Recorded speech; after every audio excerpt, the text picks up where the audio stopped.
آشر میگفت ما در سازمان اطلاعات ترکی توی آنکارا خاصی رو داریم که ایشون رو حمایت میکنن و مورد پشتیبانی قرار میدن و خیلی جالبم باز بعد از این هستش که ایشون حتی زمانی هم که من به اداره امنیت ترکیه رفته بودم آشر میگفتش که ما پیگیر کار تو هستیم و ما نمیذاریم که مثلا مشکلی پیش بیاد و خود خانم ندا امین هم بعد از چند بار بازجویی که توسط سازمان میت ترکیه انجام شده توی آنکارا خودش اظهار کرد که توسط دولت اسرائیل باعث شده که من آزاد بشم و از اونجا بیام بیرون و به ادامه فعالیت خودم بپردازم و با توجه به چیزهای دیگه که من از ایشون میدونم یعنی خود خانم ندا امین ایشون یک سری حرکت‌هایی رو توی ترکیه انجام میداد که این حرکت‌ها تاپ سیکرت بود، یه ملاقات‌های خیلی محرمانه انجام ایشون داشت که هیچ کسی از این ملاقات نه خبری داشت نه چیزی داشت. زمانی که ایشون با من ارتباط داشت به عنوان حالا دختر در ترکیه، من شبی تماس گرفتم گفت ایشون کجاست، تلفن رو جواب دادم. از دوستانشون که اونجا بود من زنگ زدم گفتم ایشون کجاست، گفتن ایشون رفتن یه مسافرت کارا. بعد خودشون گفتن من بعد با خودشون یه نیم ساعت بعد با من تماس گرفتن چون بعد به من جوابگو بودن که کجا رفتم، به من برگشتش که استانبول هستم. و بعد از اینکه چند روز بعدش که اومدش اینجا گفتم که شما کجا بودی، یه سری عکسایی رو به من نشون داد که توی هتل لوکسی و فلان یه حرفا که من یه قرار ملاقاتی داشتم. ظاهرا این قرار ملاقات با یه شخصی وابسته به دولت اسرائیل انجام شده بود، این قرارداد ملاقات که ظاهرا حالا یه چیز این وسط جابجا شده بود، کارهای انجام شده بود. من اون زمان این مسئله رو سربسته نگه داشتم و زیاد واردش نشد و خیلی سعی کردم که از ایشون دوری کنم مشکلاتی که ایشون داشتن. و خیلی جالبه یک شب که حالا تو خونه من اومده بود و خوابیده بود و صبحش آشر باش تماس گرفته بود و حالا در مورد یه سری این چیزا، چون من به دولت اسرائیل هیچ اطلاع من به اونا نه اطلاع دادم نه باشون کار کردم. در واقع در حال حاضر من به هیچ دولتی هیچ اطلاعاتی ندادم از چیز کردم. فقط این که اومدم باشون صحبت کردم، ایشون قشنگ صحبت آشر رو من داشتم میشنم که برگشت گفت آشر نفهمه که تو اینجا یعنی من پیش تو هم. برگشت با آشر صحبت کرد شما باید اینا رو یه جوری به قول معروف من ببخشید از این واژه استفاده میکنم، برگشت گفت باید شما اینا رو خرشون کنید، شما باید از اینا استفاده بکنین و اطلاعاتشون رو به دست بیارید و از طریق رابطه‌ای که با اینا برقرار کردید بتونید این مسئله رو چیز بکنید. و اون زمان تنها کسی که تو خونه من رفت آمد داشت هم خونه‌ای من بود که من ایشون رو کامل میشناختم و این خانم ندا امین بود که بعد از اینکه من داشتم خونه رو جابجا می‌کردم و آبگمکن به مشکل برخورد، تأسیساتچی آبگمکن وقتی اومد ما مورد بررسی قرار، من فکر کنم این قطعه از در واقع اون دستگاه آبگرمکنه، ولی ایشون برگشت گفت نه این اصلا چیز نداره و یه آنتنی روش بود که بعد از اینکه حالا من دستگاه رو پیدا کردم امهاش کردم و انداختمش بیرون. و خیلی هم جالبه که این مسئله رو من به خودشون هم مطرح کردم. ایشون برگشت گفت احتمالاً سازمان اطلاعات ترکیه این دستگاه رو مثلا اونجا کار گذاشته و به این شکل چیز کرد. حالا آقای زمان هستن یعنی که خانم ندا امین از زن بودنش استفاده کرده و با توجه به اینکه ارتباط داشته با سازمان‌های امنیتی همچون موساد سعی می‌کرده به افراد نزدیک بشه همچون شما. موساد نبود حالا شما تاکید قویاً اعتقاد دارید که موساد نبوده. ارتباط برقرار می‌کردن، حتی این ارتباطات تا رابطه‌های جنسی هم پیش می‌رفته و به غیر از آقای عباسپور با شخصیت دیگه‌ای هم اونطوری که آقای زم ادعا میکنه ارتباط داشتن خانم ندا امین. در صورت مرسی آقای عباسپور عزیز، ممنون از شما. ان شاءالله بتونیم با شما فرصتی رو بگیریم با تو مصاحبه بکنیم. آقای عباسپور هم در حال حاضر دیپورت هستن از کشور ترکیه به یک کشور دیگه‌ای که بنده هم اجازه ندارم اسم این کشور رو بیارم و بعد ببینیم که وضعیت ایشون چجوری میشه و ایشون میتونن به چه فعالیتی انجام بدن. ممنون از آقای عباسپور عزیز. مرسی. آقای زم خیلی چیز پیچیده‌ای شد، خانم ندا امین یه سری صحبت‌ها کردن، یه وایس برای من فرستادن، من میذارم. من نمیدونستم که این چیز کرده. میکروفون و اینا رو اصلا نمیدونستم. میکروفون چی؟ آره این که صدای تو آب گرم کنه خونش. بله دیگه من این صدای ایشون برام فرستاده پلی میکنم که جفتمون گوش بدیم. با توجه به اینکه ایشون اومدن من حتما ایشون وایس رو بشنم. بفهم. خواهش میکنم. من این دو لینک رو براتون فرستادم و این رو میخوام که مطرح بکنید. قطعا اگر این جناب روح الله زم ادعایی دارن، من بی صبرانه بارها همه جا هم نوشتم منتظرم که بیان و اثبات بکنن و با مدرک ادعاشون رو ارائه بدن. همونطور که من اگر حرفی زدم با مدرک اثبات کردم، من اگر صحبتی در مورد روح الله زم کردم با مدرک اثبات کردم. اما شما نگاه کنید به عنوان یک خبرنگار میتونید بشینید پای سیستم یک خبری که در مورد یک نفر درست بکنید اما بدون ارائه مدرک منتشر بکنید. این کارا همین الان من میتونم در مورد 10 نفر اگر دلم بخواد بکنم. اما شرافت شغلی من چی میشه؟ وظیفه من در مقابل شغلم، وظیفه من در مورد انسانیت چی میشه؟ تهمت زدن به هر کسی خیلی راحته. بدون مدرک آیا این اصول خبرنگاری رو رعایت میکنه؟ نه هرگز. بله وایس ایشون رو شنیدیم. آقای زم بفرمایید جوابتون رو. چی میگم با انسانیت همینه دیگه، قرار بذاری با مردم رو بری. نمیدونم حالا اسم 10 نفر رو من الان میتونم بیارم که اینا باشون حرف زدن، طرف حرف زده، گاف داده، نمیدونم صحبت کرده. فقط تنها کسی که از این حرف زدن نترسید چون مشکلی نداشت من بودم. شما کلا که همه حجم‌ها به خاطر همین شما رو وصل می‌کنم به جمهوری اسلامی، میگن ارتباط با داخل دارید. نه من آدم بی‌باکی ام یه ذره. درسته. یعنی آدمی ام که ترس ندارم، چون میدونم که اساس حکومت جمهوری اسلامی بر اساس سیاست النصر و بالرعب. من همین الان که دارم با شما حرف میزنم 5 تا از اعضای درجه 1 خانواده‌ام پرونده باز دارم. یعنی اینا رو هر کدوم به هوایی که خواهر منم، برادر منه، دخترمه منه، نمیدونم اینا همه رو بردن 6 ماه 7 ماه زندان نگه داشتن، بازجویی کردن، پرونده باز دارن همش. درسته. وثیقه دارن. خب حالا از بحث اسرائیل خارج نشیم. شما چند وقتی هستش که با شبکه تلویزیونی یا بهتر بگم شبکه اینترنتی بیان با آقای بیژن فرهودی دارید چند وقتی هستش که برنامه تلویزیونی میدید هر هفته، هم توی اینستاگرام شبکه بیان هم توی اینستاگرام آمد نیوز به صورت مستقیم این اخبار پخش میشه. یه بک‌گراندی که نسبت با آقای بیژن فرهودی وجود داره و ارتباطاتی که ما گرفتیم و پشت پرده و تیم من تونستن ارتباطات بگیرن. ایشون چند سال قبل با ویزای صدای آمریکا وارد شهر لندن میشن، چند وقت اونجا فعالیت تلویزیونی میکنن. بعد از اینکه کارشون با صدای آمریکا تموم میشه نمیتونن ارتباط بگیرن، وصل میشن به تلویزیون پارس و وصل میشن به رادیو اسرائیل که رادیو اسرائیل با ایشون کار میکنه. بعد از اون با شبکه بیان ارتباط برقرار میکنن و با خود شما. اینکه ایشون با رادیو اسرائیل الان در حال حاضر هم دارن فعالیت میکنن یا بنده اطلاعات دقیقی ندارم. ایشونی که توی یک خونه بالای یک دونه کباب شاپ تو منطقه ایلینگ تو غرب لندن زندگی میکرد. داخل خونه خودش توی اون راهروی باریک سمت راستش حال و پذیرایی بود، اونجا یه دونه پوستر بزرگ زده بود، روی چند تا باکس دوربین گذاشته بود و به صورت زنده برای رادیو اسرائیل و برای تلویزیون پارس خبر تولید میکرد. به هر حال ایشون ارتباطاتی طبیعتا با رادیو اسرائیل داشتن. به هر حال چه شخصی دست ایشون رو توی دست شما قرار داد که بتونید با هم دیگه ارتباط بگیرید و این برنامه‌های حسابی پرحاشیه آخر هفته رو که بک‌گراندش رو هم الان بنده پشت سرم می‌بینم که معمولاً توی بدون اجازه آقای فرهودی آقای فرهودی الان شاکی میشن که رو بک‌گراند ایشون با ما مصاحبه کردید.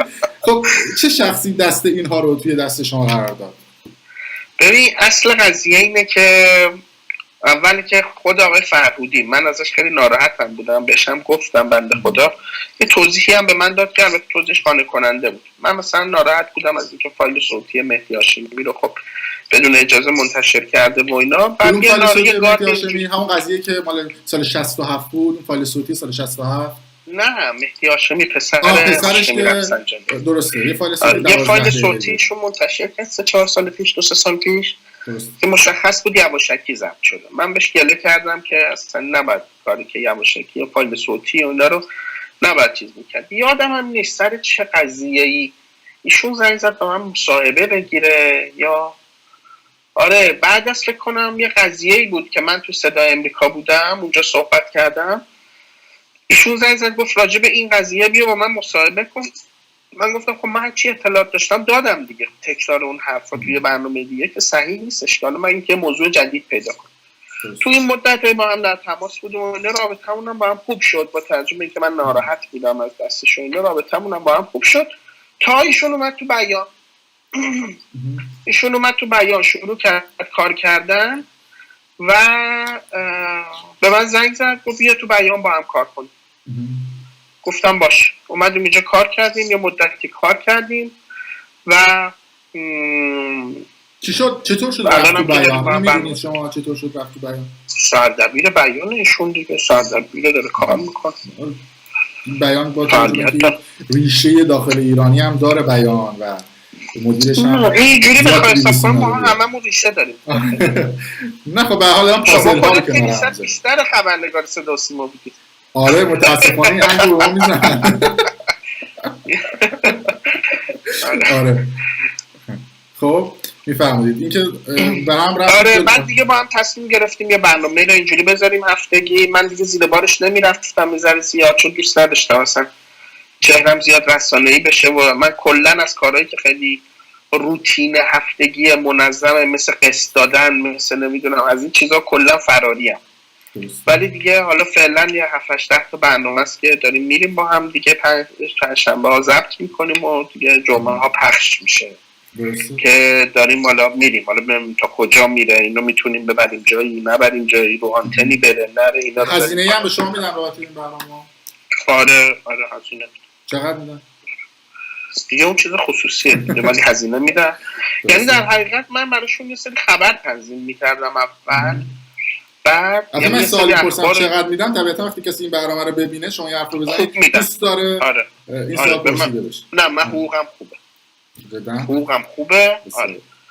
بعد یعنی تا مثلا 7-8 ماه پیش زیاد چیز نبودش، یعنی تا یه سال پیش تقریبا دستمون خالی بود و اینا، ولی دیگه هم موقعی که در بیان دارم کار میکنم حقوقم هم خوبه، راضی هم هستم و هفتگی هم داریم با هم. ولی لو ندادید؟ من اولش به شما گفتم درآمدتون از کجاست، لو ندادید که بیان پول. آره نه که نخوام لو بدم، گفتم شاید مثلا خود بیان حاضر دوست نداشته باشه که نخواد مثلا بگه آقا من اونجا دارم کار میکنم. بالاخره مثلا ما کل قرارمون اینجوری نه. خب حالا مسئله مثلا فکر کردم دیدم مشکلی نیست، چرا دروغ آدم یه چیزی دالت بحث دروغ گفتن نیست، ولی بحث مخفی کردن هم نیست. میدونی آدم یه چیزی رو نگه نمیشه دروغ گفته. ولی حالا خب نه حقوقم هم خوبه، دارم رسما برای بیان کار میکنم، قراردادم دارم با بیان و قراردادم هم اینجا میدونن همه، دولت هم دادم همه چی دارم، مالیات همه شما که. یه بحثی که وجود داشت کانال پرحاشیه زمکیست، نظرتون چیه راجعش؟ چقدر خبرشو تایید میکنید و وایسایی که تو اون کانال منتشر میشه راجع به شما و صدای شما؟ صدا که دستکاری شده نیست، صدای خودتون.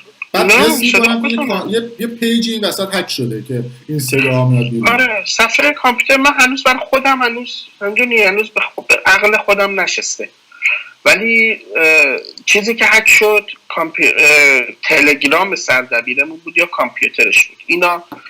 اینا اومدن یه پول کلونی گرفتن تو داخل، رقمش هم گفتم بهم که چقدر گرفتن.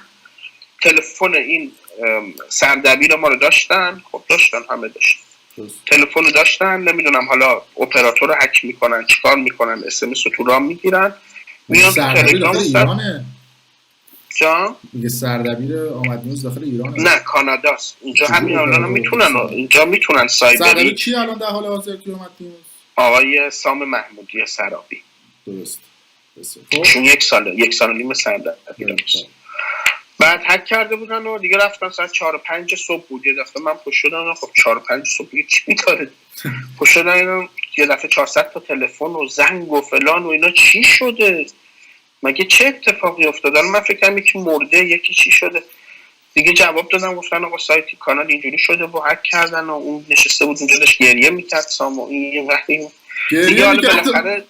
آره نه اون فکر می‌کرد منو زدن، اون فکر نمی‌کرد که خودش هک شده. اون فکر کرد منو زدن، کنترل کانال رو گرفتن در اختیارش. بعد به درست توییت کرد که آقا این کانال رو ببندین، اینو زدن، ترورش کردن، فلان کردن که درست هم گفت ما نمیتونیم ببندیم. ولی خب بعدش این کانال زمکیست اومد بالا که اونم یه حدسایی میزنیم که دست کیه. حالا آقای منوچهر بذار بیاد بگم. چرا از اسمش شما میترسید؟ من نمیدونم چون چیه. نه نمیترسم، من دوست ندارم آدم‌ها رو الکی گنده کنم، اسمشو ببرم خب اونم فردا میخواد بگه آقا منم میخوام بیام بشینم جواب اینو بدم. اصلا من به اون نمیخورم. اون اصلا تو ساعت و اندازه من نیستش که بخوام اسمشو ببرم بعدش هم گنده. پس شما صدایی که منتشر میشه رو تایید میکنید داخل زمکیست؟ آره چطور هم تایید میکنید؟ کیو؟ چطوری که منتشر تا یه سریاش جعله، یه سریاش کاملا فتوشاپ، بچه‌م ببینه میفهم. یه سریاش فتوشاپ. مثلا تو 3 تا چتی که منتشر میشه یه دونش واقعی، اولیش واقعی، دوتای بعدی خطیه که اصلا ربطی نداره، یعنی اصلا حرفایی که زده نشده. دعواتون با آقای حسام امینی رو چی تایید میکنید؟ حسام امینی که یکی از اعضای تیم آمد نیوز. حسام امینی میشناسید شما ایشونو؟ حسام امینی نداره. مهدی جلالی تهرانی، آقای دکتر جلالی تهرانی که تو آمریکا سایه مطالعات ایران در اندیشکده بروکینز. آقای دکتر جلالی که تو آمریکاست، همه کارگاه داره، چی داره اصلا. مهدی جلالی تهرانی خود میگفتن که سردبیر سایت شما کسی بوده که گروه رو تشکیل داده بوده، درسته؟ گروه آمد نیوز. نه بابا شفاقی. آرش شجاع، بذار من شماره‌اش رو بدم الان بشن. بدید الان زنگ. آرش شجاع شرق. آرش شرقه، همین خبرنگار ترکی. ایشون خبرنگار ترکیه دزدیدن. ایشونو دزدیده بودن که شما نمیگفتید. آره. آقای اصغر بکایی. آقای اصغر بکایی اینا همه چت‌های حسام با اینا داشته. و اینا مطلب میدادن و بعد از اینکه اسم آرش شرق در اومد که با سام صحبت کرده 2 روز بعد دزدیدنش و بگی آقا رابطه این کانال با دزدیدن اون چیه. آقای بابک اجلالی یا بابک آزادی؟ بابک هم دوستمونه. آره بابک هم کار فنی. مجید نیکی باهاتون ارتباط داره؟ آره مجید هم که خب دامینه به نامش بوده دیگه رفیق. آقای احمد شمس؟ نه آقای شمس یه مدتی بود دیگه باش نیستیم، یعنی ارتباط نداریم، 2 سال هست. درسته. حسابی اصلا اون شامی که اون عکسش در اومد که پیمان عارف بود و همسرش بود و اینا خود تو خونه آقای شمس بود. خب برسیم روی بحث پرحاشیه، خیلی هم وقتتون رو گرفتیم. راجع به آقای خیلی آره میرطاهر یه صحبتی بکنید. بدل آقای میرطاهر بدل آیت الله خامنه‌ای. من یه انتقادی از شما کرده بودم، شما در یک مصاحبه فکر کنم با تلویزیون بیان کرده بودید، گفته بودید که ایشون قدش 10 سانت کوتاه‌تره، نمیدونم گوششون چنینه. این اطلاعات ببینید من خودم توی گزارشی که راجع به شما منتشر کرده بودم از شما انتقاد کرده بودم که شما چه جور میتونید تشخیص بدید که یه شخص 10 سانت قدش کوتاه‌تره؟ از شما با هیچ من تشخیص نمیدم که اصلا من و شما که اینجاییم که اینو کسی که داخل دیده میگه دست کوتاه‌تر. شما میرطاهر رو تایید میکنید که وجود دارن؟ آره. تو اون ویدیویی که بیرون میرطاهر خود احمدی نژاد هم تایید میکنه. شما خیلی ارتباط فکر کنم نزدیکی به آقای احمدی نژاد دارید. نه من از احمدی نژاد خوشم نمیاد. من اصلا یکی دلایل زندان رفتنم همین بود که به احمدی نژاد ما گفتیم نه دیگه. و حال ولی خب من تو سال 84 بدترین کارا که شما نه این به من نمیچسبه. من تو سال 84 رئیس ستاد جنگ روانی ستاد آقای هاشمی بودم. درسته.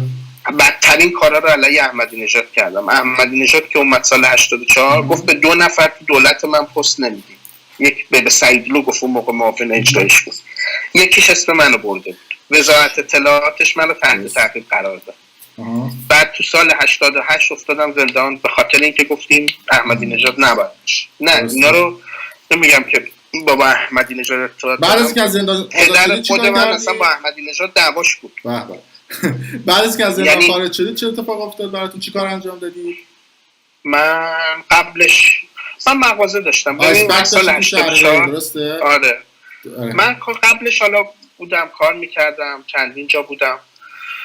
سال 84 ما رفتیم ستاد آقای هاشمی. یه ستاد ویژه داشت آقای هاشمی. من چون با پسرش دوست بودم یه پروژه پایان نامه‌ای داشتم. سر رفاقتتون صداشو لو دادید؟ که داشت از لندن برمیگشت پشتش پخش شد توی میگم سر رفاقتتون صدای ایشون لو رفت؟ کدوم صدا لو رفت؟ صدای مهدی هاشمی، یه وایسی ازشون لو رفت که اومده بود. من گذاشتم. نه فکر می‌کردم که شما شاید این کارو انجام داده باشید. نه چند تا وایس از مهدی هاشمی در اومد که مکالمه نیکاهنگ کوثر بود با هاشمی که من اون موقع چون خودم با هاشمی در ارتباط بودم یه مصاحبه کردم و گفتم دایره در آوردن این وایس‌ها چی بوده. مصاحبه تو رادیو کوچه منتشر شد، خیلی هم سر و صدا کرد. نیکاهنگ از دوستان قدیمی من بود، یعنی اصلا ما موقعی که هفته‌نامه مهر رو داشتیم من نیکاهنگو میشناختم. درسته. بعد دیگه چی دیگه مجبور شدیم حالا بین این دوتا بالاخره این وسط بالاخره واقعیت که وجود داشته گفتم حالا نمیخوام به اون قضیه وارد بشم، ولی 84 من یه پروژه داشتم توی دانشگاه که تو بحث شایعه ما داشتیم کار میکردیم و زمینه های به وجود اومدن اون که من چون رشتم ارتباط روابط عمومی بود داشتم روی اون پروژه کار میکردم و اینا. پروژه رو بردم دادم به مهدی هاشمی، گفتم اینو بخون شاید مثلا از واسه کارهای ستاد و اینا بتونی ازش شاید اصلا به دردت بخوره. خوند و اینا، بعد گفت چقدر خوبه و فلان و اینا. اینو کجا دادی؟ گفتم دادم دانشگاه و اینا. گفت پاشو بیا اینو اینجا اجرا. گفتم کجا؟ گفت ستاد بابام دیگه. ما رفتیم نشستیم اونجا، حالا یه کارایی کردیم که حالا نگیم حالا چی کار کردیم. بعد اومدیم بیرون و من هم زمان بازرس ویژه وزیر کشورم شدم، یعنی 10 تا 12 تا بازرس داشت وزیر کشور اون موقع که هر کدوم 2-3 تا منطقه تهران زیر دستشون بود. منم 2 تا منطقه تهران تو انتخابات دستم بود سال 84، منطقه 15 بود و 16 یا 16 بود و 17 فلاح و خانیاباد و نمیدونم اونجا دیگه هیچی دیگه حالا اومدیم و سر اونجا 2-3 تا صندوق باطل کردیم از احمدی نژاد رو، نمیدونم صندوق مسجد لرزاده رو، نمیدونم اینا رو یه سری باطل کردیم. تقلب بود توش دیگه. مثلا یه چیزی گرفته بودیم اون موقع، مثلا یکی اومده بود کلا از سال 84 نیت به تقلب داشتید همین گرفتید. نه خب دیگه گرفتیم اینا. من مثلا خود من یه شناسنامه گرفتم صفحه دومش رو چرب کرده بود با پماد، بعد این میرفت تو هر حوزه‌ای که رای میداد مهر میزدن روش، میومد بیرون مهره رو پاک میکرد میرفت یه جا دیگه رای میداد، باز مهر میزدن میرفت مهره رو پاک میکرد یه جا دیگه مهر. یعنی اینا یه سریش هماهنگ شده بود. بعد دیگه هیچ دیگه اومدیم بیرون و یه دفعه مرحله دوم انتخابات بود دیگه، خیلی شرایط حساس بود و فلان و اینا. منم بازرس بودم، یه دفعه دیدیم توی مسجدی توی جنوب شهر بود تو سمت خزانه و اینا بود، خزانه بخاره و محل قدیمی بابام بود دیگه، بابام اونجا بود. بعد یه دفعه یه بسیجی حمله کرد اینجوری بزنه و فلان و اینا. چی شد؟ گزارش دادن شورای نگهبان. یه روز داشتم همون روز انتخابات داشتم میرفتم مسجد نماز بخونم که بعد برم بازرسی. بعد خب مسلح هم بودیم، مثلا مسلح بودیم، دستبند داشتیم، با توم نه ببخشید شوکر بود. نمیدونم شما اگه عضو چه ارگانی بودی که این امکانات داشته؟ خود وزارت کشور داده بود، خود اونجا داده بود که باید مثلا حمله نکنن چی نکنن. بازرسا نداشتن، ولی خب مثلا توی اون دوره فکر کنم مثلا به یه سریا دادن. منم از یه طریقی گرفتم. تو دیگه خودم کار خبرنگاری رسانه‌ای می‌کردم به خصوص صدا و سیما، سر صندوق‌ها می‌رفتیم، یعنی سال 88 آره به یه سری آدمای خاص نمیدادن به همه اسلحه آقای زن. به همه سمت چی بوده؟ به یه سری آدمای خاص میدادن. یه روز سمتتون چی بوده؟ سمتتون مهمه که اسلحه بهتون میدادن. یه روز خب من آدم مهمی بودم، الان نگاه نکن زیاد مهم نیستم، اون موقع خیلی آدم مهمی بودم. شما این شخص پرآشیه در حال حاضر. بعد دیگه اونم یه روز بود، یه روز گرفتن اومدیم و یه دفعه 2 نفر اومدن، گفت 3 نفر اومدن. آقای زن گفتم بله، گفت از اداره اطلاعات بود. ما اونجا فهمیدیم شورای نگهبان اداره اطلاعات داره، احضارتون کردن و بعد بیان بریم شورای نگهبان. واسه چی؟ بازداشتیم شما بعد بمونین. اون موقع من یادم میلوحی هم معاون وزیر کشور بود، بازداشتش کردن 2 روز تو زیر زمین و اینا غیر قانونی. بعد من میدونستم که اینجوریه و اینا دیگه. زنگ زدیم به ستادمون، مسئولش آقای کرباسچی بود. زنگ زدن و گفتم آقا من میخوام بگیرن، اصلا چیکار بکنیم چیکار نکنیم، برو بشین حالا بعدن حالا بیرون نیا. اصلا دیگه ما رفتیم و بعد دیگه حالا شد همه اونا شد که تو دولت احمدی نژاد دیگه نذاشتن من ادامه درسمو بخونم. چرا دیگه رفتم دانشگاه که ترم بعدی من روابط عمومی میخوندم. خب دیگه چیز کردن که دیگه رفتم دانشگاه ثبت نام کنم، گفتن تلفنی دیگه، گفتن ما از شما ثبت نام می‌کنیم، یه برگه‌ای بدین، یه چیزی بدین. تلفنی هم چی؟ تلفن کی از کجا زد؟ نمیشه دیگه اصلا نمیشه دیگه. ما همینجوری درسمون نیمه کاره مون تا دو سالشو خونده بودم دیگه، بعدش دیگه نتونستم بخونم و دیگه من گفتم آقا فایده نداره کار سیاست یه موره مغازه بزن وایسا، این همه واسه دولت کار کرده، این همه چیز زدی. رفتم با بابک بختیاری مدیر عامل آیسپک بود، کارآفرین نمونه شده. رفتم بهش گفتم من میخوام از سیاست بیام بیرون، پولم ندارم، الان 30 میلیون پول دارم، این 30 میلیون رو من یه مجوز بده، یه تابلو به من بده، من وایسم کار بکنم. خود دو جا داریم، یا یافت‌آباد داریم یا شهر ری داریم، آیسپک همه جا دیگه پشت. گفتم یافت‌آباد من برم چی کار بکنم؟ بکوبم من بالا هر روز برم یافت‌آباد بیام پایین؟ بیام شهر ری، حداقل محل مادریمه، اونجا زندگی کردم، اونجا بزرگ شدم، برام اونجا بده. دیگه 2-3 سالی وایسادیم اونجا کار کردیم، خود به انتخابات و این تیم سعید اصغر و مسعود روغنی و اونجا، چون من اصلا یه اسمی دیگه داشتم اونجا، با اسم خودم فعالیت نمی‌کردم. بعد دیگه اون تیمی که حجاریان زده بود و اینا همه اونجا بودن دیگه، صبح تا شب تو مغازه ها. یه جایی فهمیدن که ما پسر بابامونیم دیگه، هیچ دیگه از نام بابا استفاده نکردید دیگه؟ نه اصلا، من اصلا تو مغازه هم اینجا دیگه اصلا فراری بودم از هویت، استفاده از هویت پدرم. یعنی با پدرم مثلا دعوا داشتم، گفتم مثلا میرم فامیلیمو عوض میکنم اسم تو رو نباشه. اینجوری بودیم با هم. الان چی ارتباط دارید با هم دیگه؟ نه. آخرین بار که باشون صحبت کردید؟ فکر کنم عیدی بود، فقط در ازادیم تبریک گفت. چون مردم سری حاشیه ایجاد کردن سر قضیه 22 بهمن که پدرتون اومده بود بیرون تو خیابون، بعد میگفتن پدر چه نمیدونم یه صحبتی ضرب المثلی هم به کار می‌بردن در خصوص شما، گفتن که این باباش 22 بهمن خودش این از آخر میخوره، اون از توبره میخوره فلان، همین چیزایی میگن دیگه. حالا من نمیدونم آخر کجا توبره کجاست، یارو به خاطر اینکه حالا من دارم اینجا کار میکنم اون از کارش هم برکنار کردم. ولی شاید خانواده من بیشترین کسی بود که تو این وسط لطمه خوردن. مثلا 3 تا خواهرام زندان، شوهر خواهرم رفت زندان، دخترم هم رفت زندان، پدرم بیکار شد از کار. آخرش به کجا می‌خوای این همه حاشیه، این همه اتفاق در خصوص آمد نیوز، نمیدونم وزیر کشور ایمیل بزنه، به توییت بکنه به مدیر تلگرام بخوام پیج شما رو ببندن در تلگرام به خاطر، حالا شما میگید بهانه بوده آمد نیوز، به خاطر آمد نیوز فیلتر بشه. این همه مبارزه شما میخواد به کجا برسید؟ به نظرت به کجا میرسید؟ من خبرنگارم، از شما میپرسم. شما سوال منم خبرنگارم. نه شما مدیر اون سایتید و سیاست‌گذاری دارید میکنید دیگه. نمیدونم، ببین ما داریم میریم، ما یه کاری رو شروع کردیم دیگه نمیتونیم برگردیم، داریم میریم جلو و این کارم تازه میخوام توسعه بدیم. یعنی من دوست دارم. آره ها. توسعه چجوری؟ توسعه مثلا این بخش انگلیسی سایت تو داریم راه میندازیم، بعد حالا بتونیم حالا بودجه بگیریم، کمکی بگیریم، 1-2 جا بهمون پول دادن بودجه بدن بهمون. تا الان که از جایی کسی پولی نداده، بودجه هم نداده، جز همین کمک‌های مردمی که بود در طریق پیپل، اونم رقمی نیست. ولی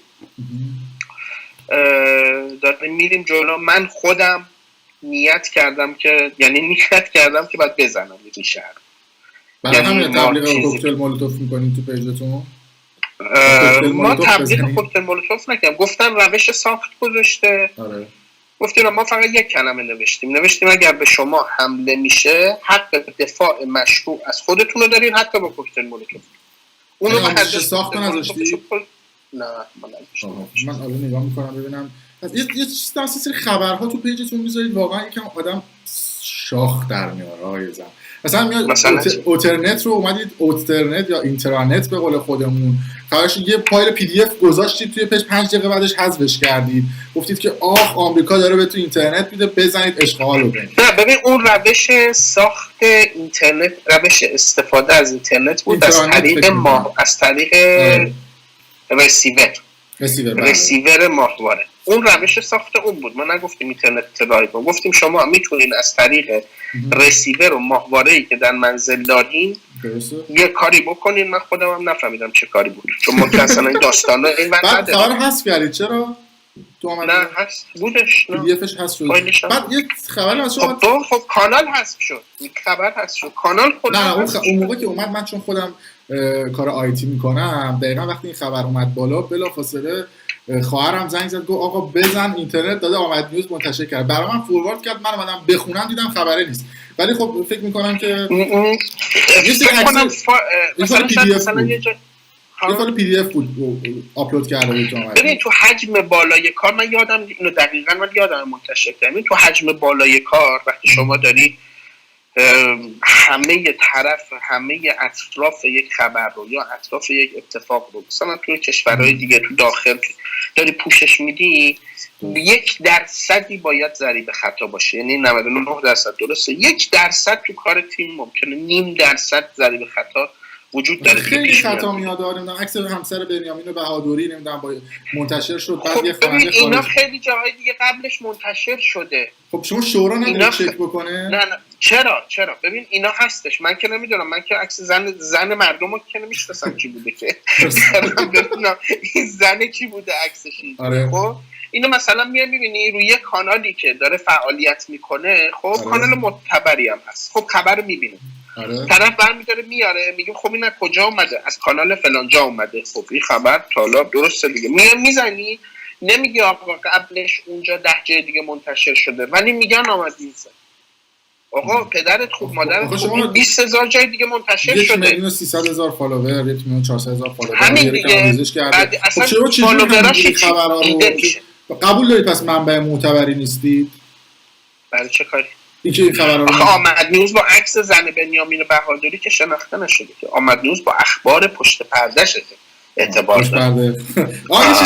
با این چیزا اعتبارش از بین نمیره، چون ما همیشه خبر دست اول و پشت پرده داریم. یه روزی اومدن این خبرنگار اصلاح طلب شروع کردن به ما فحش دادن تو توییتر، گفتن که چرا مثلا خبر فلان خبرنگار زنی که داشته با اطلاعات سپاه کار میکرده چرا آمد نیوز منتشر کرده. آقای پرپنجی اومد جوابی داد تو توییتر، گفت آمد نیوز اصلا به جهت اینا دارن اعتراض میکنن، نمیگن چرا این خبر رو زده آمد نیوز، میگن چرا الان زده. نه یه بحث اینجاست، آخه شما یک بار خبر فیک بدی یا اشتباه بدی، 2 بار 3 بار 4 بار بارها این اتفاقات میفته، این شایبه یکم ایجاد میشه. قبول دارید خودتون های زمین قضیه خب بالاخره بله، ببین اینا هستش، این اشکالات هست، کل اعتبار زیر سوال نمیگیم کارمون که آره بالاخره دیکته ننوشته که غلط نداره. خب اینم که ما هم که هر وقت که زدیم بعدش هم عذرخواهی کردیم، گفتیم آقا بابت بالاخره اشتباه اینا 3 نفر 4 نفر 5 نفر ادمینه، میدونی بعد کم کنی زیاد کنی به یکی، بالاخره این کار راحتی نیست. الان آمد نیوز چند تا ادمین داره؟ الان داره 4 5 تایی داره و چند تا تیم داره که داره کار میکنه. داخل ایران چند تا تیم داره؟ داخل ایران منابع هستن. خیلی مردم سوال ما داخل ایران مردم سوال می‌پرسن این منابع کیه، بعد انتظار دارن اسم ببرید، مثلا بگید حسن از فلان اداره. نه شما همین الان خبرگزاری فارس رو باز کن، مشخص به طور مشخص توی قضیه خبر محمد راجی که کشتنش زیر شکنجه به طور مشخص باز کن، زده به گزارش یک منبع آگاه حرفی که فلان زده دختر آقای راجی زده درست نبوده و فلان نبوده. بابا تو خبرگزاری فارسی حاشیه امنیت داری، کسی شکایت کنه؟ تاثیرگذاری که آمد نیوز داره آره میخوام اینو بهت بگم، تو خبرگزاری فارسی مال خود سپاه، مال خود اطلاعات سپاهی، این همه حاشیه امنیت داری، باز مصاحبه میگیری میزنی به گزارش یک منبع آگاه. تو که امنیت هم داری، منابعت هم که امنیت داره، بعد میگن چرا آمد نیوز منابعشو نمیزن. آره خب اینم هست دیگه. یه سوال دیگه هم که میپرسیدن گفتن که شما خیلی سمت چپ رو نگاه میکنید، انگار مثلا دارید یه چیزی یه نوشته میخونید، انگار یه کسی داره بهتون خط میده و اینا. اینا من الان داشتم توجه می‌کردم این اتفاق میافتاد تو حین صحبت کردن. من این سمت راست منه. آره سمت راست. الان من نشون بدم برای آره مشخص که سمت راست داره، ببینن یک دفعه واسه همیشه این حرفا تمش. آخه اینا خیلی میگن ما با سرویس جاسوسی کار میکنیم، خونمون نمیدونم فلان بیسار. یا این سمت راست منه، ببینی این نوره، این میز دخترمه، این تختشه، اینم نوره و اینا سمت راست. من با هیچ دیگه نمیتونم نگاه بکنم که دارم از جای خط میگیرم. خب خیلی عالی. به حال ما خواستیم یکم با شما یکم چالشی تر مصاحبه بکنیم که تصمیمتون که خیلی من سوالات. آره این نظرتون راجع به این پهلوی هم به ما میگید؟ آقای شاهزاده عزیز و این دوستان که یه سری بیانیه هم داده بودن و شما فکر کنم تو آمد چرا تصویر شما نمیاد؟ بنده نمیدونم، من یه چک بکنم. الان بسیار. نظرتون راجع به خانواده پهلوی میگید که دیدگاه آمد نیوز و خود شما اولا به عنوان خبرنگار، بعد دیدگاه سیاستگذاری آمد نیوز راجع به خانواده پهلوی چی هستش؟ راجع به خانواده آقای پهلوی که این خانواده رو بقیه دارن فعالیت سیاسی میکنن، این نظر شخصی من خودم از آقای پهلوی به یه مورد شخصی ناراحتم. چرا؟ یکی دو بار بهشون پیام داده بودم، زنگ زده بودم برای مصاحبه توی برنامه‌ای که ایشون دیده بود جواب نداده. برای بیان؟ فکر میکنم برای آخر هفته بیان بود مصاحبه کردن که بیاد اونجا. داده که بعد نیومد، رفت تو برنامه فرارو. استدلالش هم این بود که آمد نیستشون مثلا ترویج خشونت کرده و اینا، ما روشمون مراممون ترویج خشونت نیست و فلان و اینا. این باشه، دلگیری شخصی دارم ازش. به دور و بریاش هم گفتم که دلگیری شخصی دارم ازش. حالا حمایتشون میکنید خانواده پهلوی رو؟ جا؟ حمایتشون میکنید؟ ما از همه حمایت میکنیم. قبولشون دارید؟ قبول که ببین اگه قرار باشه که اپوزیسیون به اتحاد برسه و قبول بکنیم که آقای پهلوی هوادار داره، قبول بکنیم که یک بخشی از جامعه ایران هوادار آقای پهلوی هستن، من کیم که قبول نکنم. بسیار. چون به هر حال فردای آزادی ایران همه گروه‌ها حق دارن خودشونو بزنن رو کفه ترازو. یه سال دیگه، مسیح علی نژاد و این فعالیت‌ها و کمپین‌هاشون رو قبول دارید؟ خانم علی نژاد، من میگم لطمه‌ای که جمهوری اسلامی داره میخوره از همین 4-5 نفریه که تو خود جمهوری اسلامی به وجود اومدن. مثلا شما مثلا حسینی تو جمهوری اسلامی فعالیت کرده. من کاری به خوب و بد کارش ندارم که چقدر کارش خوبه چقدر بده، یعنی تو مقام ارزیابی نیستم، ولی جمهوری اسلامی داره ازش ضربه میخوره. مسیح علی نژاد تو جمهوری اسلامی به دنیا اومده، تو با همین ادبیات بزرگ شده، تو همون سیستم آموزشی بزرگ شده، داره ازش ضربه میخوره. من خودم یکی از آدماییم که تو همون سیستم بزرگ شدم. کچلم کردن، گفتم وایسا سر صف قرآن بخون، سرود تو زمستون اینجوری همه سگلت بزنن که وایسا آقا مثلا مجبخ سیغه بودنش. شما خبر داشتید با آقای محسن صفایی فرانی؟ کی؟ خانم مسیح علی نژاد سیغه محسن صفایی من فرانی اصلا توی حالت خصوصی کسی وارد نمیشه. خبر رو آمد نیوز 2 سال اصلا نمیرم دنبالش. آمد نیوز اصلا همچین چیزایی تو سایت بالاترین آمد نیوز خبر صیغه مسیح علی نژاد رو با محسن صفایی فرانی اصلا آمد نیوز توی مسائل خصوصی من خبر رو دارم. آقای بدید خبر نشون من برای شما میفرستم که ببینید. بعد اینکه پول گرفتن از دولت آمریکا تایید میکنید $250,000 هر کسی اون پول حقوقش بوده که داشته تو ویای کار میکرده، قرارداد میبنده دیگه. میگه آقا من یه بسته‌ای میارم همه جا همجوری، شما خودت الان همین برنامه رو بگیره 4 تا برنامه دیگه بدی بگیره، ممکنه بهت مثلا رادیو فردا بگه بیا این برنامه رو تو پیشنهاد دادن در حال حاضر. خب میگه آقا من اینقدر میگیرم میام این برنامه رو اینجا اجرا. بعد این پول واسه کمپین حجاب گرفته بودن دیگه 25,000. کمپین حجاب خرج نداره مگه چه خرج؟ خب به هر حال قرارداد شخصیشو منتشر کرده بودن با بی بی جی، بالای قرارداد نوشته بی بی جی. بی بی جی اون سازمانیه که برودکاستینگ آمریکا، رسانه آمریکا زیر نظرش. درسته. و مشخصه که قرارداد با بی بی جیه و مال صدای آمریکاست. یعنی گفته من بابت برنامه‌ای که میخوام تو صدای آمریکا اجرا بکنم اینقدر میگیرم توی تایم. $250,000 من فکر کنم اشتباهی گفتم. شاید برای یک سال قرارداد، یک سال باشه $250,000 پول نیست. شما هر هفته داری برنامه تولید میکنی. هر هفته داری برنامه تولید میکنی. چند هفته داریم تو سال؟ هفته 4 تا اگه بخوایم حساب بکنیم 40 تا و 48 تا تقریبا 48 هفته برنامه داریم. شاید 52 تا نمیدونم ریاضی ضعیف نیست. بعد از این این درسته بنده برم با یه سازمان اطلاعاتی امنیتی قرارداد ببندم بهش بگم آقا $250,000 نه $100,000 بده من یه بسته بگیرم.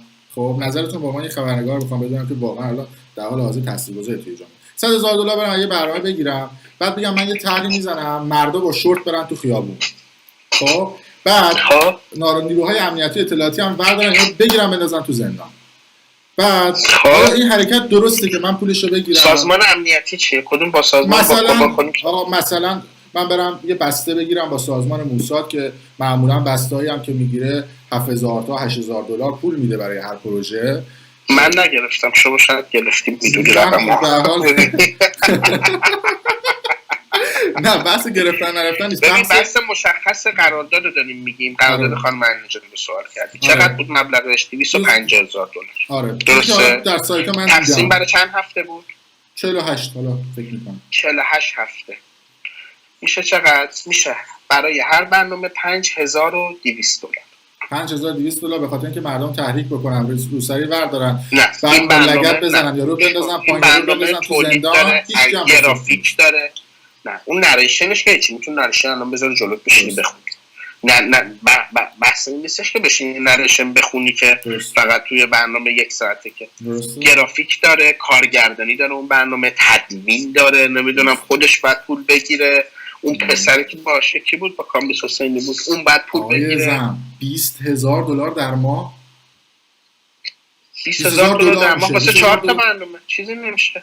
ماشاءالله شما فکر کنم همین هولوش پول میگیرید. نه میخوام ببینم الان مثلا خیلی پول میشه. اینو نباید حساب بکنی که واسه 4 تا برنامه. شما باید اینجوری حساب بکنی که این هر برنامه چقدر پول تقریبا یا ما قیمتمون پایینه یا شما باید حساب بکنی ببینی هر برنامه چقدر کارگردانی داره میگیره. خب آقای زم یه سوال، ایشون توی کشور امن نشسته، خب مردم ایران رو تحریک میکنه. اون تحلیل من اصلا جانبداری نمیکنه. مردم ایران رو تحریک میکنه توی ایران حجاب از سر بردارید. چه اتفاقی میفته؟ ساس اداره اطلاعات دو اهل مردم ایران که صغیر نیستن. خب سوال واسه ما که نمیتونیم بگیم که مسیح نجات ولی فقیه آره یه سری آدم داره که مثلا اینجا چیز میکنه و اونم حالا 20000 دلار. شما خودت صدا سیما بودی دیگه، تدوین میدونی مانیتور ساعتی پول میگیره دیگه. بله آره کار انیمیشن بخواد بذاره رو کار بیشتر میگیره. کار سناریو داشته باشه خرجش گرونتره. کارگردانی خوب داشته باشه گرونتره. 2-3 تا دوربین داشته باشه گرونتره. این کار تو استودیو صدا آمریکا که گرفته نمیشه. این کار عین شما استودیو اومدی پلاتو درست کردی، یه گوشه داری کار میکنی، گرفتی داری میفروشی برنامه‌تو. هر برنامه 5000 دلار داری میفروشی، عواملش هم مال خودت این کارو کردی دیگه، میدونی که. خب آقای من کار نکردم، من از کجای پول نمیگیرم. خب نگید که الان نمیگیری، اون موقع که بودی دیدی آدمایی که کار کردن تایید کنن. ولی این صحبتی که ازش میگفتن که این افرادی که حجابشون رو برمی‌دارن نفری 250000 تومان پول گرفتن. اینو تایید میکنید شما؟ اینو خدا خامنه‌ای میگفت. تاییدش گفت. آره شما اینو تایید نمی‌کنید. من بودم پول گرفتم دیگه، حرفم رو داری تکرار. خب من همون چون شنیدم دارم میگم. خب پسرم که نیست. از کشف چی دوغ چی بابا، اینا اصلا این حرفا توهین به زناست. مگه مثلا مبارزه با حجاب اجباری مگه مال الانه؟ من خودم موقعی که حجاب اجباری شد از اون موقع زنا دارن مبارزه. این نکته میگم، من خودم میونه خوبی با حجاب ندارم، یعنی من تایید نمی‌کنم حالا بحث حجاب غیره. اصلا چه ربطی داره به مسیح نجات؟ این اصلا این جریان بوده، حالا الان داره دنبال میشه توسط یه آدم دیگه. از اول یه خانم بازیگری بالای اتوبوس داشت به ما خونده اعتراض می‌کرد، راهپیمایی حجاب اجباری نماینده های طالبانی بود. از سال 57 بوده تا الان هم هست، بعدش هم هست. مسیح نجات هم نباشه بعدش این مبارزه. خب ببینید آخه یه بحثی هست. این افراد وقتی میان کمپین درست میکنن مثل سید محمد حسینی، مثل خانم مسیح نجات، من چرا این سوال از شما میپرسم؟ به خاطر اینکه آمد نیوز این خبرها رو پروموت میکنه و میاره بالا، یعنی خبرها رو پوشش میده. به صرف اینکه شما به عنوان یک رسانه این خبرها رو پوشش میدید من دارم این سوال از شما میپرسم. ببینید این افراد میان یه کمپین هایی رو راه میندازن و باعث میشه که یه سری افراد به دردسر توی ایران بیفتن و بعضی از افراد اینجوری فکر میکنن که خب اونا اون بیرون گود وایسادن دارن پولش رو میگیرن، زندان و بدبختیش مال اون افرادیه که توی ایرانن. ولی کسی اینجوری فکر نمیکنه. بعدش هم که اگه میخواد آدم به دردسر نیفته اصلا آدم نباید نفس بکشه. اصلا نفس برای چی بکشی؟ به دردسر میفته.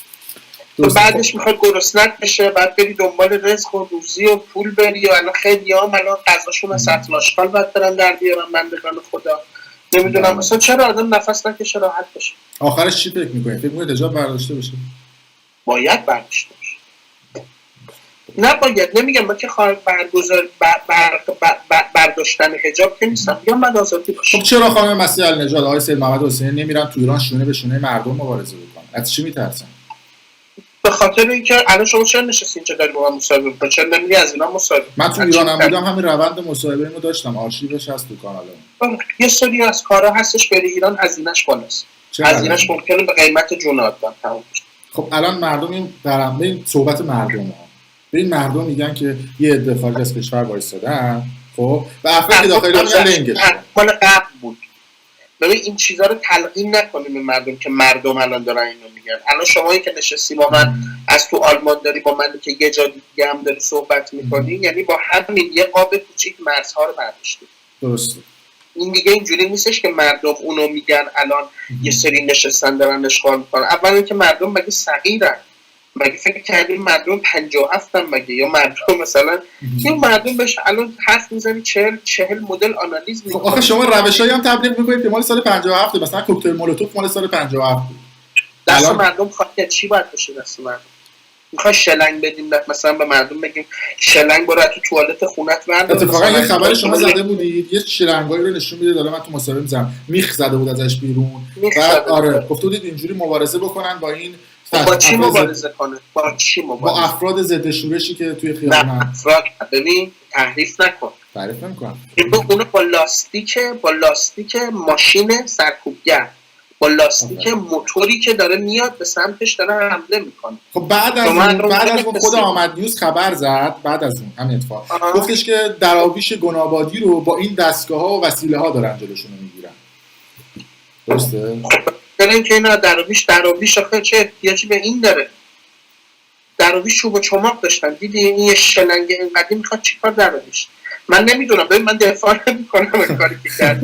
کار ما یه مدل جنگ روانی هم هستش. خب اینا رو من کتمان نمی‌کنم که هم رسانه است هم بلد کار جنگ روانی داره انجام میده. به همین خاطر هم مثلا جیغ 4000 تا رسانه جمهوری اسلامی رو آورده هوا، چون یه تنه داره هم جنگ روانی میکنه هم کار رسانه‌ای داره انجام میده. ولی من میخوام ببینم شما الان نشستی تو آلمان الان همسایه‌ات در باز کنه یه چک بزنه تو گوشه چیکار می‌کنی؟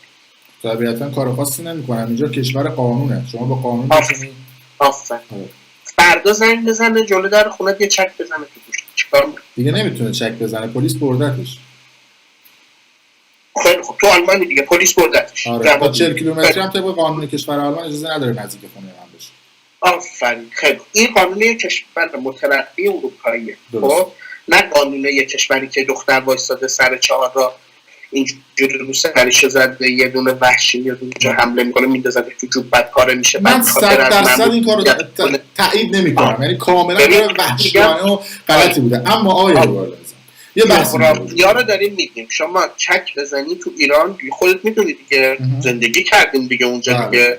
یارو یه بار چک میزنه میگه باشه زدی رفت. مثل حضرت مسیح نیستش که این ورو بزنی بگه اون ورم بیا بزن. نه ایران اونجا بزنی میخوری. خود آقای خامنه‌ای هم میگه دیگه میگه دوران بزن دروا تموم شد دیگه. درست. بزنی هر جا باشی میام دنبالت میزنی. نه گذشت دیگه. نه 57 نیستش که الان هر کی بزنه میخوره. درست. خب من بحثم رو دفاع مشروعه. مردم حق دارن از خودشون دفاع مشروع کنن. در مقابل چی؟ در مقابل یه آدمی که سر تا پاشی انبار مهمات.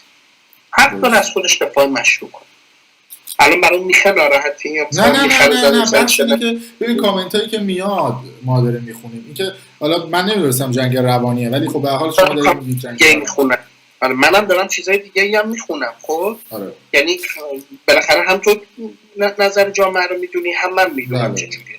ما کلا دارم میگم ما تکلیفمون از اول این بوده. سیاستامون سیاله مشخصه. سیاستامون کاملا نقطه گذاری شده است. یه جایی باید جنگ روانی بکنیم جنگ روانی میکنیم. یه جایی باید بزنیم. به خاطر همینه تمام رسانه‌های جمهوری اسلامی جیغشون رفته هم.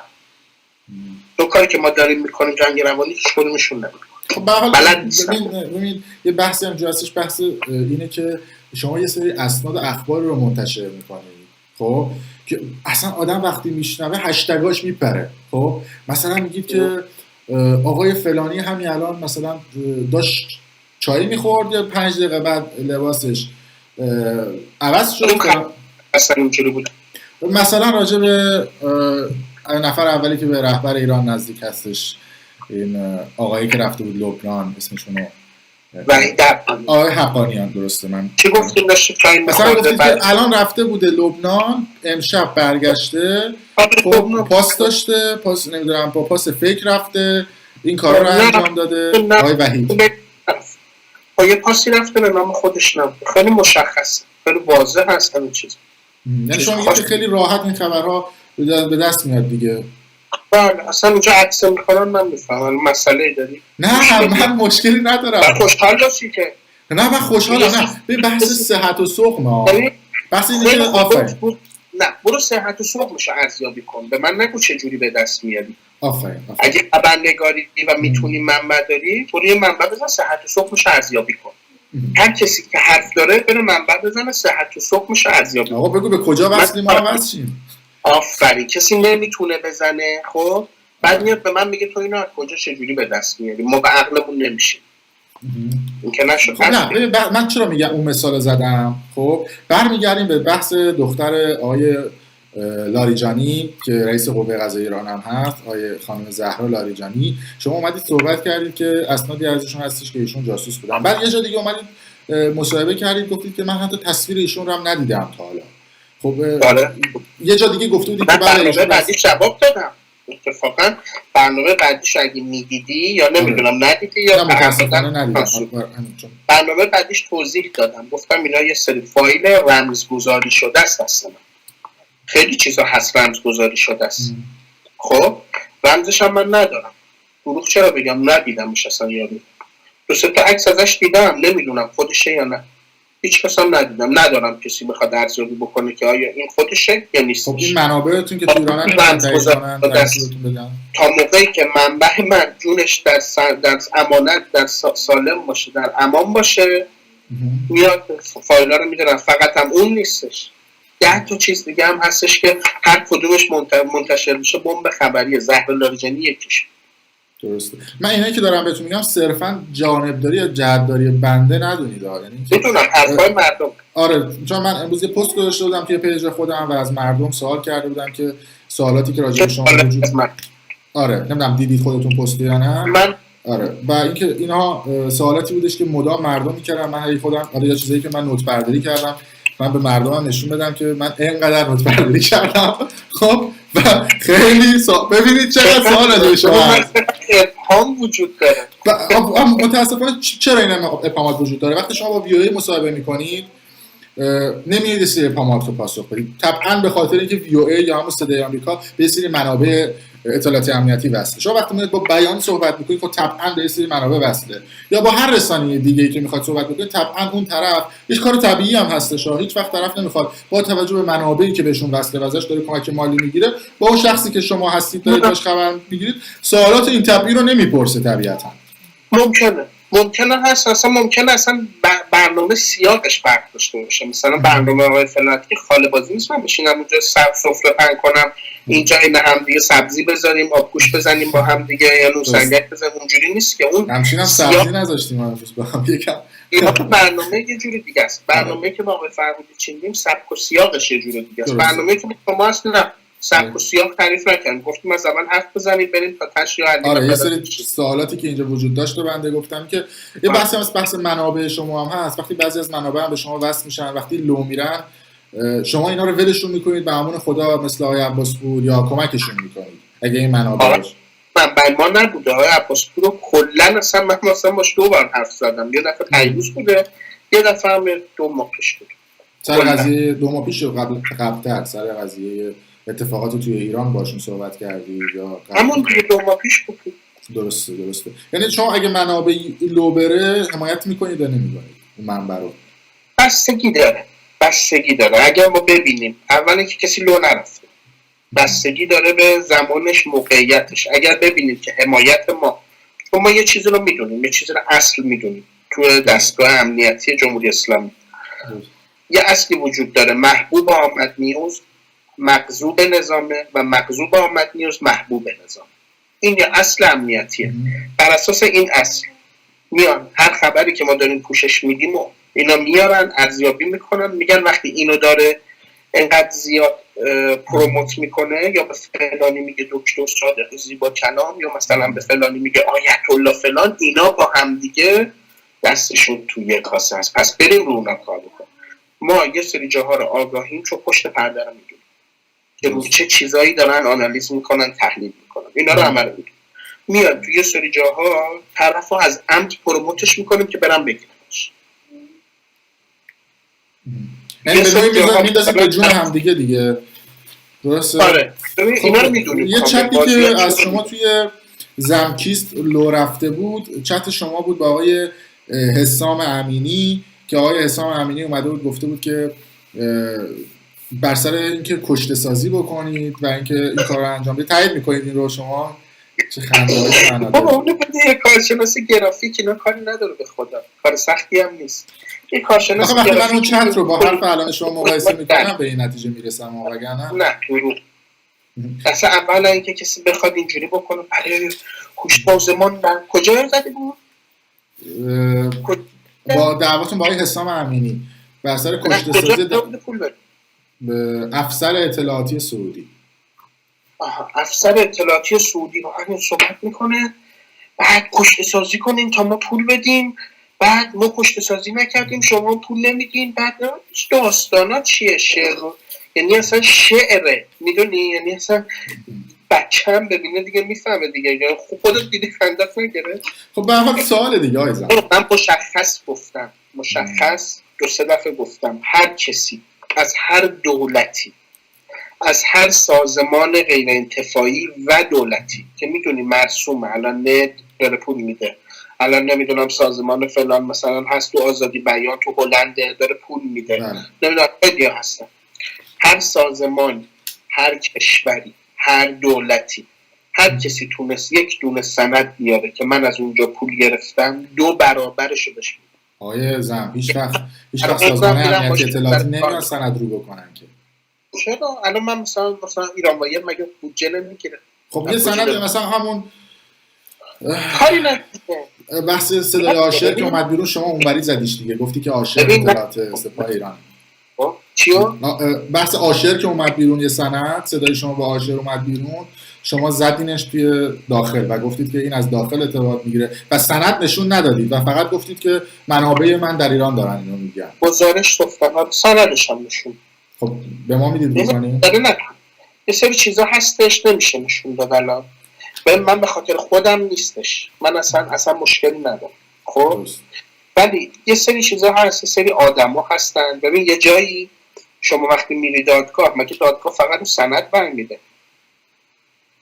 یه بخشی که دادگاه رأی میده گزارش شهود، شهادت شهوده، یه بخشی ادله است، یه بخشی قرائنه، یه بخشی اصلا ممکنه اصلا یه دادگاه، یه قاضی وقتی میشینه اونجا اصلا سند هم نداشته باشه حرف بزنه، فقط او اظهار نظر شهود رأی میده. خب من برای 5 تا شاهد میارم که این خبر توی تو رو گفتم. این که حالا میگید شما منابع تون لو نمیره یا اگر لو بره حمایت میکنید، چه حمایتی میکنید؟ از کجا حمایت میکنید؟ حمایت ما که حمایت چیزی، حمایت رسانه‌ای نه.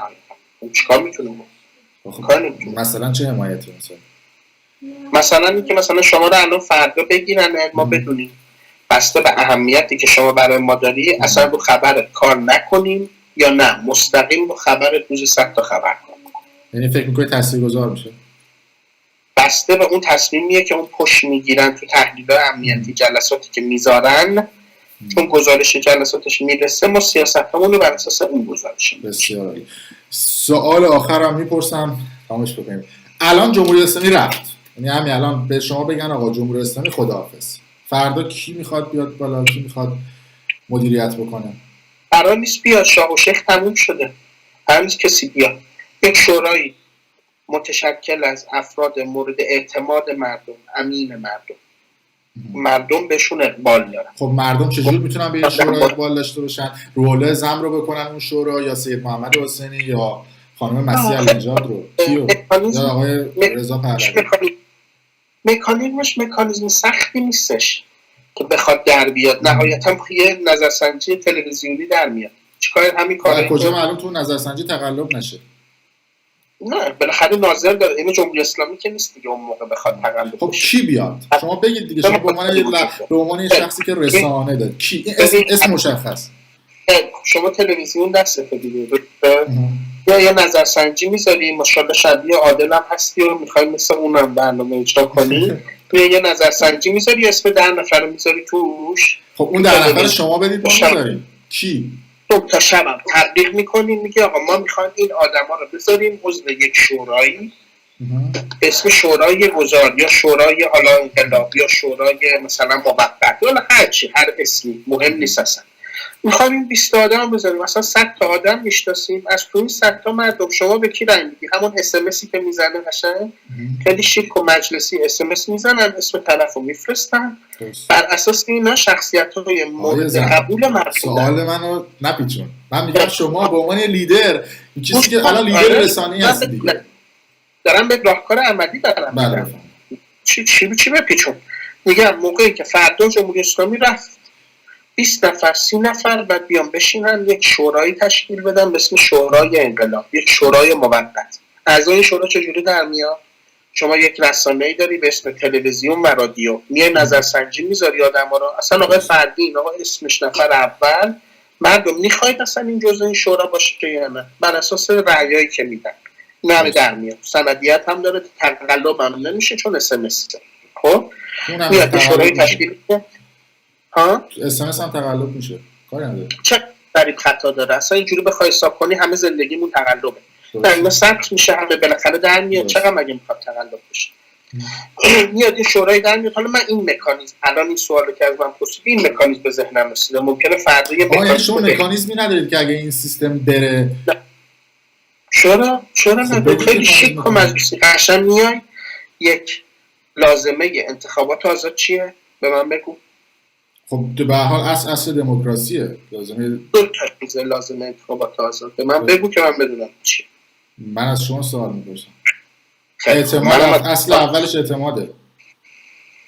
نه لازم انتخابات آزاد دو تا چیزه، یکی آزادی فعالیت احزاب، دوم آزادی مطبوعات. این دوتا باید آزاد باشه تا بتونه روش انتخابات آزاد برگزار بله.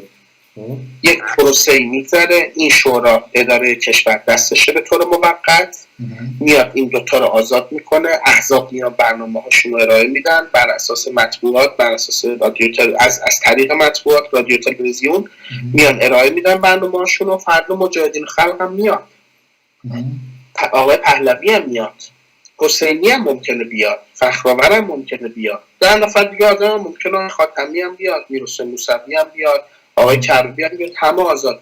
برخوردتون با آخوندها چیه اون وقت شما اگر این رژیم بره؟ چه برخورد؟ من خودم معتقدم که علم به این دارم که 70-80% اعضای سپاه هم با مردم، اینا همشون آدم هم باید زندگیشون رو بکنن. چقدر مگه قرار خونریزی اول 57 پیش بیاد که تش برسیم به اینجا؟ اگه مردم این روش رو رد کردن چی؟ کدوم روش؟ همین که شورا تشکیل بشه همچنان لیدر بخوان، این هم میشه نظرسنجی کرد. بعد اگه این آخوندها رو نخوان چی؟ آخوندها میخوندن هم نمیخوان. خب بعد واکنش شما و رفتارتون با پدرتون چیه؟ پدرتون کسی بود که تو 22 بهمن بوده؟ پدر من مگه ادعای حکومت داره یا ادعای مسئولیت داره؟ بدبخت یه پستی داشتونم گذاشتنش کنار. ادعایی نه. بدون خون و خونریزی میشه کاری انجام داد دیگه، درسته؟ مثلا حتما باید خون و خونریزی باشه. میدونی چرا؟ چون اینا ول نمی‌کنن برن. بدون خون و خونریزی میشه زمان شاه که خودش ول کرد رفت. با حداقل خونریزی رفت. الان میگه بعد بزنیم کوکتل مولوتوف و اینا رو بیاریم بالا که بتونیم حرکتی بزنیم. با حداقل خونریزی نمیرن. مردم وقتی اینجوری میزنن آشغالاش میکنن نمیتونه بشینه نگاه میکنه. این جمهوری اسلامی دو جور میره. یا مردم داخل مسلح بشن یا حمله خارجی. با این دوتا مدل میرن. مدل سومی وجود نداره. ارتباط آقای فخرآور با سید محمد حسینی رو چجور میدونید؟ من یه مستندم داده بودم بیرون که اینها با هم ارتباطات پنهان از 10-12 سال قبل داشتن، از سال 84. از خودشون بپرسیم، من تو روابط نیست. بسیار. آقای زم شما اگه صحبتی دارید، چیزی دارید بفرمایید. صحبت پایانی حسابی هم اذیتتون کردیم، پشت پرده صحبت کردیم با هم دیگه، بعضی جا من تند رفتم. اگر جایی رو خودتون صلاح می‌دونید سانسور کنیم بگید که سانسور کنیم، اگرم نه صحبت پایانی دارید در خدمتتون هستم. سلامت باش. من فکر کنم 4 ساعت تقریبا با هم دیگه فکر می‌کنم نزدیک به، اگه من این مصاحبه رو چک کنم که روی اسکایپ داریم با هم دیگه انجام میدیم، هولوش 3 ساعت با هم صحبت کردیم. 3 ساعت دیگه حرف آخری نمی‌زنیم. آره تقریبا 3 ساعت. امیدوارم که برام خوب بشه، بعدها هم با هم فرصتی پیدا کنیم بیشتر صحبت بکنیم. امیدواریم بعد از این ویدیو حرف و حدیث‌های دیگه پیش نیاد دیگه. ما هر جا بود که پرسیدیم واسه همه چی پاسخ دادیم. از موساد که پول نمیگیرید؟ جا؟ از موساد که پول نمیگیرید؟ من گفتم هر کسی از سند مدرکی داره بیاد بده دیگه. نمیشه که مثلا کی داره از کجا. الان با این نوع اتهامات همه دارن با از یه جایی دارن پول میگیرن. در خدمتتون هستیم. مرسی از این جایزم. البته ما بهش میگیم MI5 و اسمش MI6 دوستان. MI6 منظورم بوده. حالا خیلی دوستان ایران بگن چرا میگید MI5 هستش. چی؟